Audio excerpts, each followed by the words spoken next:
So welcome back to another episode of Sludge Underground. Tonight I have the Color Blue with me. These are guys, an alternative rock band from the East Rand. Guys, introduce yourselves and what you do in the band. Right, so I think A comes first, so I'll hit it. My name's Armando, surname is Santos. I'm the drummer in the band, in the Color Blue, and proud to be the drummer of the Color Blue. Well, I'm Leon. I'm the vocalist and also play a bit of guitar in the band. Ek's Marius en ek speel bass. Lekker, I'm Tim. I play guitar. That's about it. That's fantastic, guys. Now, my first question is that now I've played a show with you guys quite some time back. You guys have been around for quite some time. Where did the band originate? How long have you guys been performing as the Color Blue? We kind of got together, towards the end of 2013, 2014. We've kind of been around, and it was just one of those events that came about where we had a very close friend of most of the members of this band that is no longer with us, and we kind of had this tribute to him. And during that tribute, we kind of got together, the Color Blue as we are comprising of right now. We all happened to have been at the same spot, and it just became one of those events where we played some music together. And what was incredible about it was just how we had this great jam for a really good cause. And during that event, it just became a bit remarkable on how we felt one another and how we've just felt good in playing together. And it was one of those things that without forcing anything at all, it was just there. And I think that was perhaps the beginning of it all.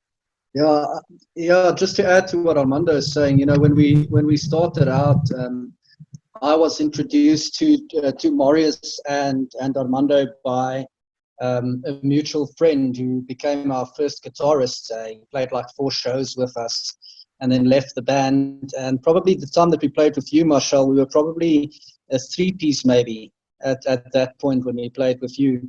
Because towards the end of 2015, we had known Tim for many years as well. And that same day that Armando talks about, Tim was actually there playing with us. But he was in another band up until 2015, and he joined towards the end of 2015. He joined the band. So I don't know if you saw us I think we played 22 gigs as a 3-piece, and the rest has been the lineup as it is currently. I'm not too sure what I would have seen you guys as, because it's been quite some time back. Having seen a large amount of bands in between.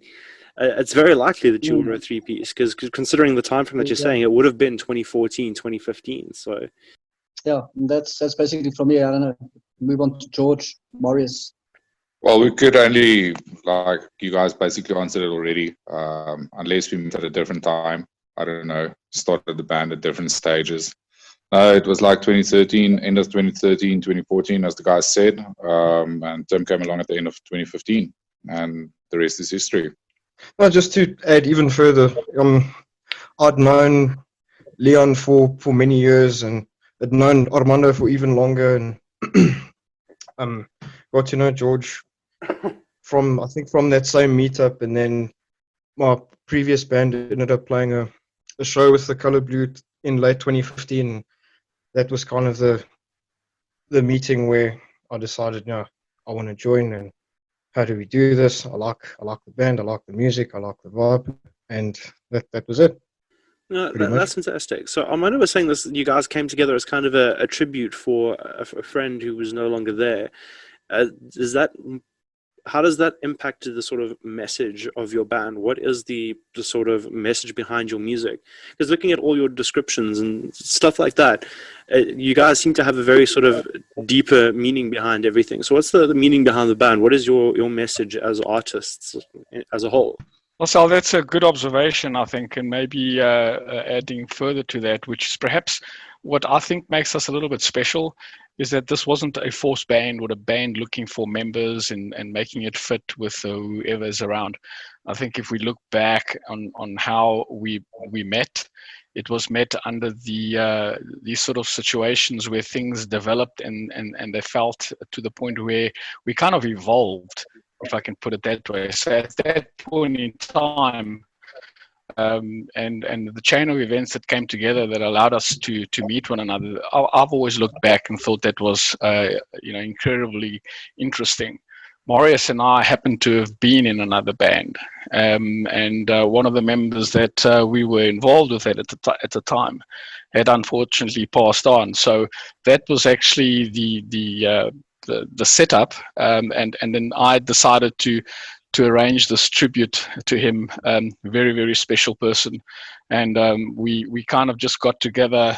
We had our own studio at the time, and we wanted to have this tribute. And I managed to bring along all the musicians that I simply had connections with at the time. And we turned out to be quite a number of us. I think, if my memory serves me correct, well over 40 when you counted everyone that was present. So it was kind of really a remarkable event. Yeah, I remember that well. At that specific time, I was also invited, and we pitched up there, and I remember that day very well. But I think when it comes to the message, and we're a band that's dealt with a lot of real issues. I think we've had a lot of loss as a group, and I think the sincerity that we try and cultivate and portray in the music is really key to who and what we are. We'll never do anything that's hollow or that doesn't mean anything to the guys in the band. And I think that pulls through. If we can't identify with a song or with the music or the message, then we just simply won't do it. I mean, right before, the band just formed, and then my wife passed away as well. The band became even more of a crutch and a coping mechanism for me. And I say to a lot of people, I wouldn't be here today if it wasn't for the Colour Blue. Gave me a reason to get up in the mornings. And throughout that was my challenge. And then we've all had our challenges in this band, and this band has kept us together and kept us sane in many ways. That's why I also concur with Armando that it's very weird. It's like we were pulled together. That's just from my point, the way I see it. I think also a pretty cool thing about the band, and it kind of ties in also with what Armando said about the band not being forced. You'll also you can pick it up in the diversity of the genres of the music that we make. Everything is feel. There's nothing's preconceived. There's no set thing for the band. It's whatever we feel at a certain stage in time, and that song that comes out in that time will represent that era or that issue that we were having or experiencing or triumph or whatever. So that's why I also think that's one of the cool things about this band, is that everything is mainly based on feel, and it's real. It's not written specifically for someone. It's written because, if that makes sense. No, definitely. Yeah, I think just to tie in again, and even more simply, the whole thing could be summed up in one word for me. It's just sincerity. That this band is this infinite outlet for artistic expression for all of us. We don't have to whatever we do to any one style or any one genre. As long as it's artistically sincere to who we are, then we do it. And I think it serves us all in different ways. It's an incredibly unique story, to be honest. I think it's probably one of the more unique ones that I've heard. And it paints a picture of a very intense bond between you guys. And it's fantastic to hear. I mean, you guys have gone through quite a bit together, and I can only imagine, listening to your music, as I have been in preparation for the interview, a lot of the feel behind it makes a lot more sense based on what you guys have just explained to me. And I found that to be quite unique and very, very incredible. Yeah, I think that's a good observation from your side, Marcel, because we don't want to look at what we do and put it in a specific folder. or in a drawer and capture and categorize our music. You know, we're pretty proud of our what we would call alternative, because the alternative is quite broad, from a sense of the fact that we don't want to basically just play or write music that's in a specific genre. We don't think genre at all. We think when we get together and we're having a jam, the most remarkable thing about the three of us is that I don't think we've ever actually got together, and Marius can vouch for this, and so does Tim and Leon. I don't think we've actually got together when we simply jam to warm up, where we haven't come up with a new song. And it is the juices of creativity that should be an expression of who we are and how we feel at the time. And that is where the sincere part comes in. You know, someone may be happy, somebody else may be a little bit sad. And when you actually put those energies together, because let's face facts, right? You're having a jam, you know, telepathically, you kind of understand where your fellow musicians are at, because we've been playing with each other for such a long time in terms of jamming in the band room. And when we do that, those and the creativity takes us where it takes, and we don't exactly push back and say, "Oh, hold on a second, that doesn't fit into the genre that we want to be in." And we allow it to flow in the same way that we've evolved. And we evolve because we feel one another, as we spoke about before, and we allow it to take us on that path. And ultimately, if we're doing that, guess what it's doing? It's basically just allowing our own creativity and how we feel at the time to express it in our instruments, and to see what is it like when we put it all together. I was saying, one of the cool things about the bands, and also another thing, like another word that can basically sum it up, and what we do is honesty. We're always honest with each other, so everybody always knows exactly where they stand with each other in the band, and that also helps a lot, because it just helps with the feel, you know, feeling that energy between the other person and picking up on that vibe much quicker. So yes, there's a lot of honesty in it as well. And it's for the better, because again, like, everything that comes out means something. It's not just let's write for the masses, let's make other people happy. It's like, this is who we are, this is what we do, this is what we feel, so share with it, you know. With Light Switch, what we did, and more so than with, you know, the Canvas was songs that we wrote pretty much pre-2015, and for me, the Light Switch, the new album, is an album that that's the complete album. It's a complete work. It's you can view each song in isolation, but if you put it together, it actually gives you a full timeline and a story, which is cool. That's something I always wanted to do, you know. And the guys, I think all of us, we couldn't have done the album with one part missing. We all needed to be part of it. And from a lyrical perspective, the guys provided that canvas that I could really say what I wanted to say, and say it on behalf of all of us, you know, from a lyric perspective, because the conversations that these guys have with music is incredible, you know. So for me, I'm very proud of Light Switch, and I'm very proud. There's not one song on the album where I would say, that this one's weak, or I don't like this one. Every song on that album, and I think all the guys can say that, means something to us. Each and every one to us is literally a single in our minds. It can stand on its own. There's no filler. And I think that's something to be very proud of, because I think very rarely in your life do you accomplish that as a musician, where you can say, everything I've recorded on this album I like. Well, I'm about to ask you a very difficult question then. Out of the songs on that album, which one stands out to you the most? And if you could also walk us through that, how many tracks are on that album, and what was the sort of overall message behind it? Beyond, was there any specific message in mind when recording it? Did you guys have any sort of clear goal with those songs that came out, or was it something that just sort of flowed naturally? Yeah, I think, look, there's 10 songs on the album, and all of the songs, like I said, I feel from our perspective absolutely stand alone. Those songs were written in a period of us being a band, in a period of us, going through these things and playing a lot of gigs and shows and trying to make it in the scene and trying to establish ourselves and everything that goes along with that, from the personal struggles to the personal triumphs. So it's very it's an autobiography. It's the story of us during that time. I just think, like Tim said earlier as well, and Armando and Marius, it's all about the honesty and sincerity that we try to convey on the album, and to come across believable. I think I want to be believable from our perspective.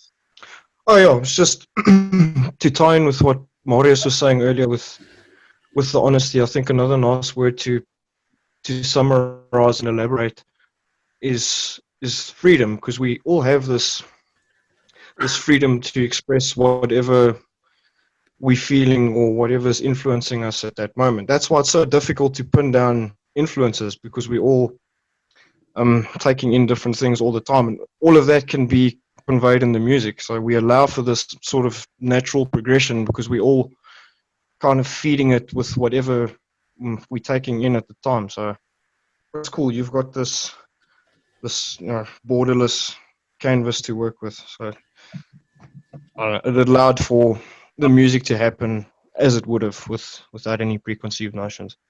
No, that's fantastic. One of the next questions I want to ask is, speaking about like how everything that you do has a meaning, that there is a deep meaning to it. What is sort of the concept behind the band's name?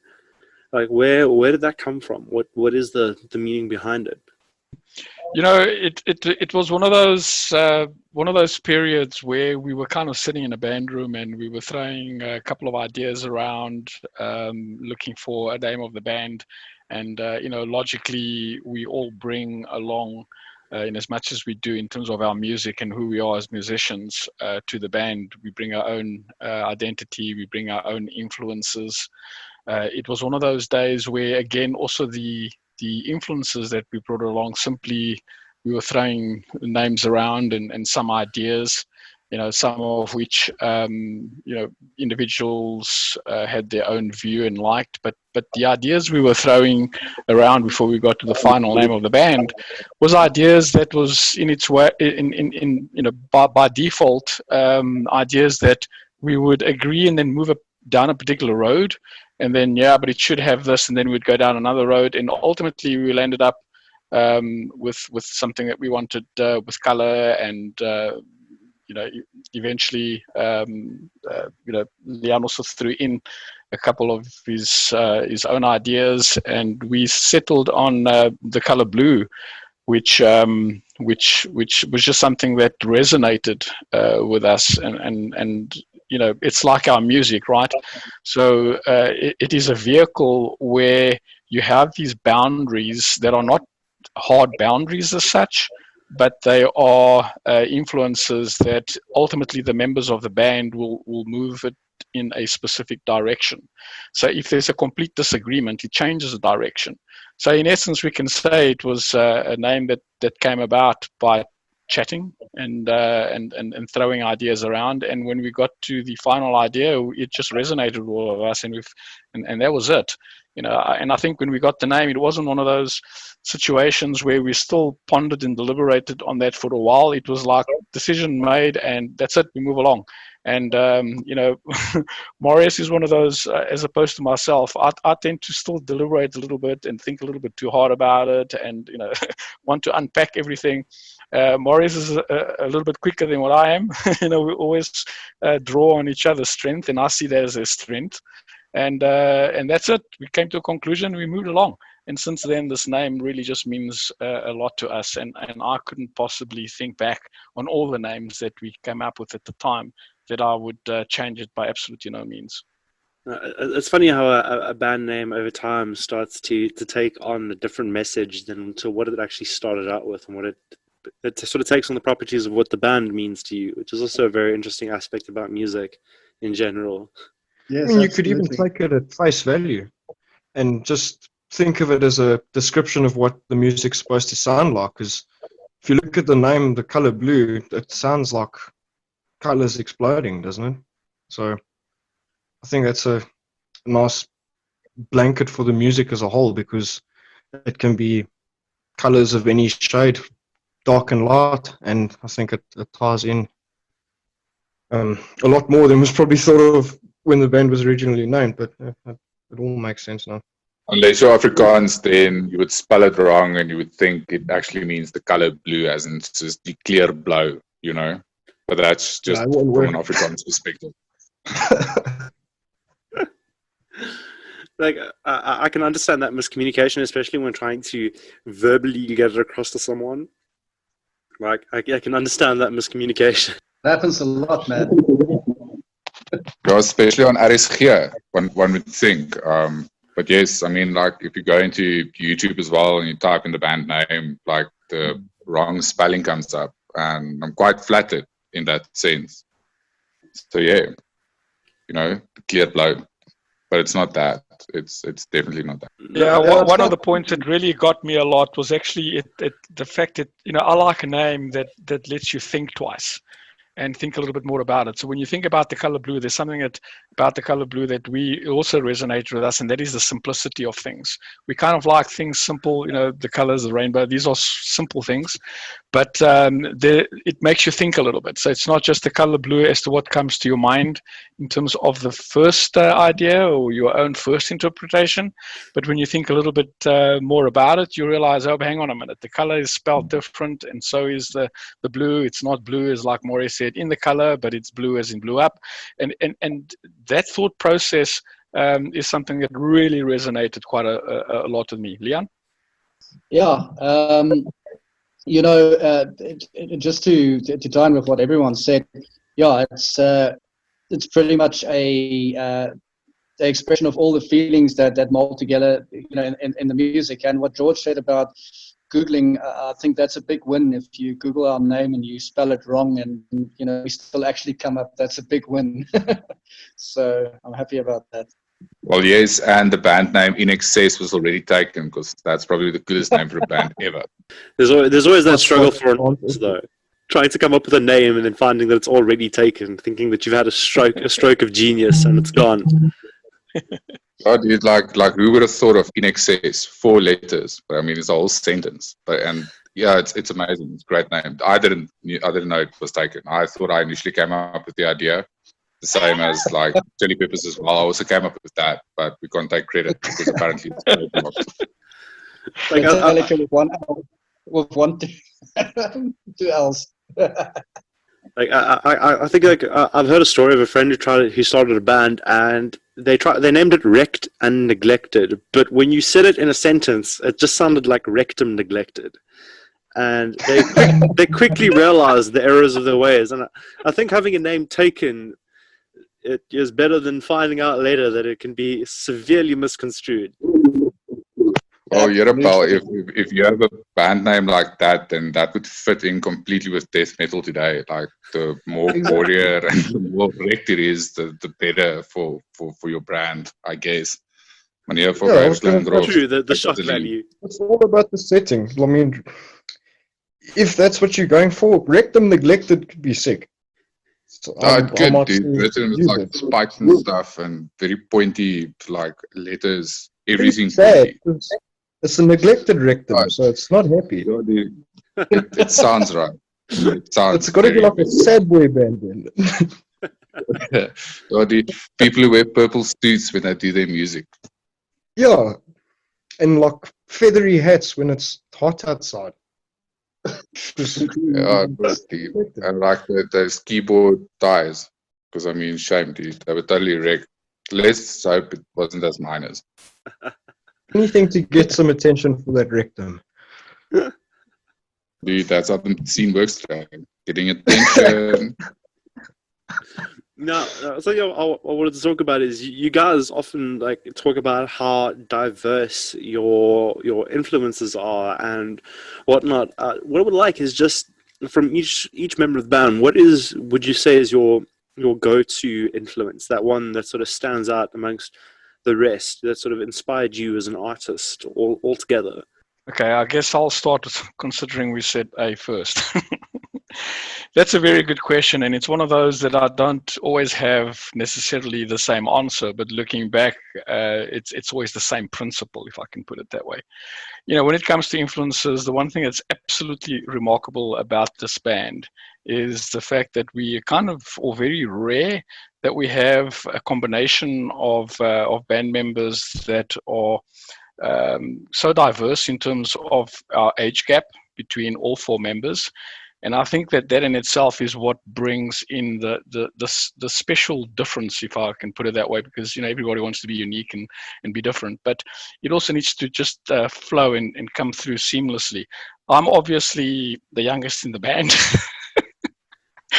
So the way I like to see it is that you know, my background is of course you know, from earlier bands where you know, the youngest member of the band you know, brings along its more recent sort of influences, but mine goes so far back to the point where you know, when I learned to play drums back in the day, I got very heavily involved in school bands, and being a side drummer, it really just played on a major advantage in terms of learning rudiments, which is of course very important to understand and learn all the rudiments. And that for me was the beginning of something a little bit more serious. So picking that up, and then you know, looking at the great rock bands and the influences of that era, and I'm talking about you know, the late 90s and or rather late 80s and early 90s. One of the bands that for me always meant a heck of a lot back then was actually a band called Dire Straits. And that for me was the absolute biggest influence of all the bands, because it just resonated with me in terms of what the band was doing. And I remember listening to that band and saying, I've got to do this, you know, I've got to do that. So if there's one particular band that influenced me a lot, was that. In terms of thereafter, you know, of course, being then very much involved in drumming and having a passion for drumming. And then of course, the world greats in terms of drummers was something that I simply looked up to, you know, the Dave Wickles of this world, and the Steve Smiths of this world. And with Journey back then, it just simply was the sort of sound and the good rock bands that I really enjoyed most then. And the Chester Thompsons and you know, looking at those sort of greats, that was it. I was then just pulled in, and I guess it all started from there.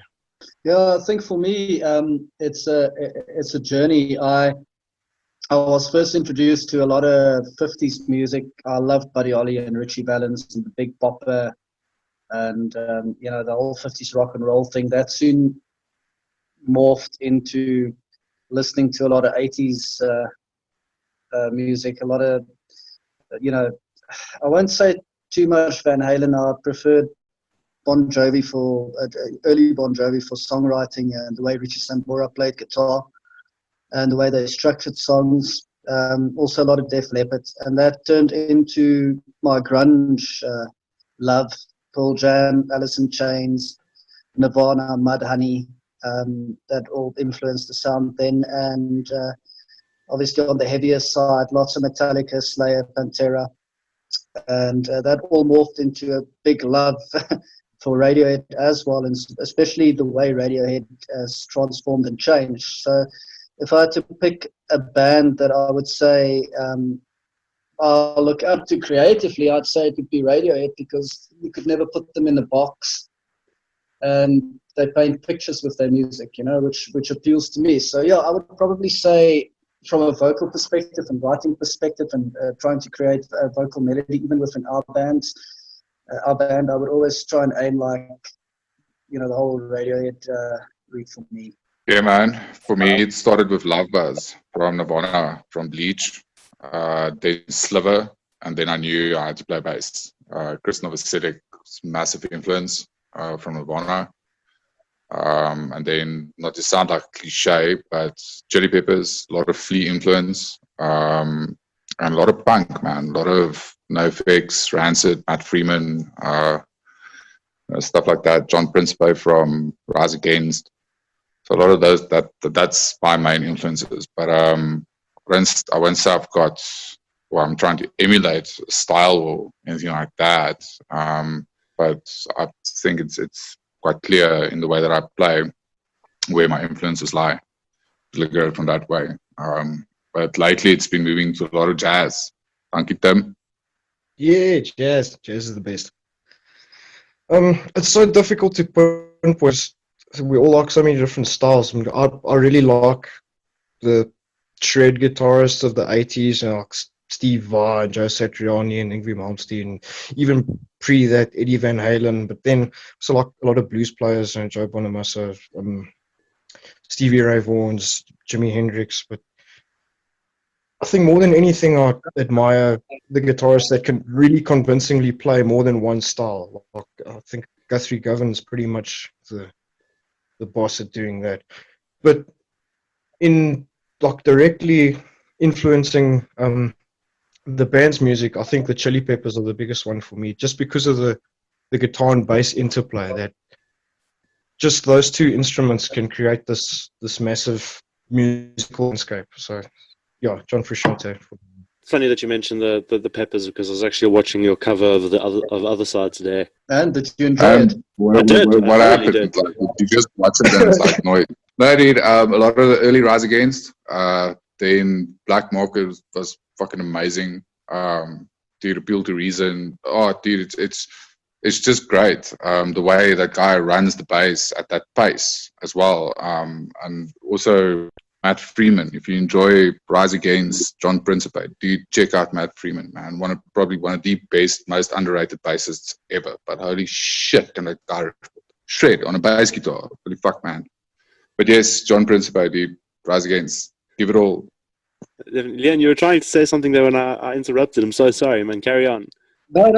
I was just saying, you know, on the cover thing, on the Chili Pepper cover, we don't, you know, we're original band, so we try and push our own music, but sometimes songs just fit nicely. And, you know, there's two covers that we enjoy doing, and that's, you know, one of them is The Other Side, and then obviously Under Pressure from Queen, which has become like a big show thing for us as well.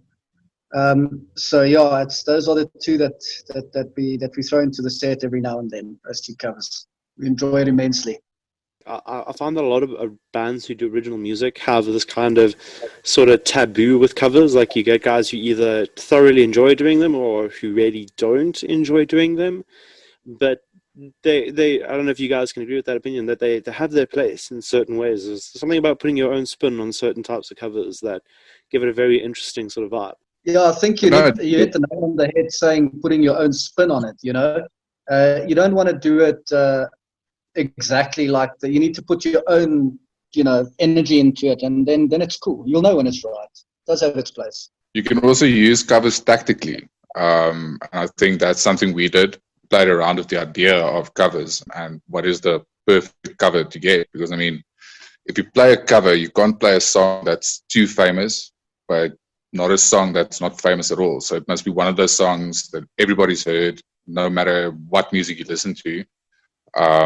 But as soon as you hear it, you'll immediately know the words. But if you don't hear it, you can't recall all the words. So yes, covers definitely have a place. And it also helps you read a crowd very, very quickly. You can determine what kind of show you're going to have by the reaction you get from the covers you play. So yeah, covers definitely do have their place, but you can't do more than two. Not all of them. Losing touch. We used to do a Mendoza cover. Yeah, but I mean, there was a phase, dude. There was the Mendoza we even phase. thought of, like, yes, 50-50, dude. But no, it wasn't it that phase we also decided that we want to go play there upstairs by Carnival City. I could just sworn you said something about that. Yeah, that's something to happen. We should bring back the Mendoza phase. Sure. No, guys. Yeah, dude. Leon claimed that he knew all the words But I mean, we couldn't really test him on it because we only knew like the main riffs and the main words that was said. Everything else was like, yeah, dude, you got it, nailing it. All about that. So, guys, in closing, where can people find your music? Where are you guys? Where can people find your pages and stuff like that? Well, yeah, we're basically, on Facebook, on Twitter, on Instagram. It's all at The Color Blue or The Color Blue. Our music is on YouTube Music. It's on Google Music. It's on iTunes. It's on Spotify, Deezer. It's on any platform you can think of. Our music is on there. So we would really enjoy people engaging and streaming. And then obviously we're putting out more video content in the next couple of months, and maybe 1 or 2 live stream shows that are properly done on YouTube. So yeah, we're going to be everywhere. Releasing a new single now as well at the end of the month, beginning of August. Yeah. And then one more thing in terms of what we generally play out the episode with a song of your choice. You know, what song would you guys like us to play out on the episode with? What would you guys say would best sort of describe people wanting to go listen to the band for us to play out on? Yeah. Tricky one because we can't really say like it's the single that we want to release now because otherwise that would be premature. Nobody enjoys that. So I don't know. That's a tough one. Let's ask you, what did you enjoy since you listened to the album? It's a big pressure up here, man. When was the first time you listened to our band? That is a wee bit too much pressure for me then. The longest song. However, what I can do is, just for something a bit different, is I can go give everything a listen again, and I'll pick my favorite from there and let you guys know. Cool, man. Please do that. I think that would be interesting. Thank you. Right. Just not dance. Just that's the only one you can't choose. Yeah. That's the next single. Guys, thank you so much for coming out and taking time out of your schedules to have a chat with me. I greatly appreciate it. Thanks so much. Sweet, man. We had a good time. Got all these things and these things got me.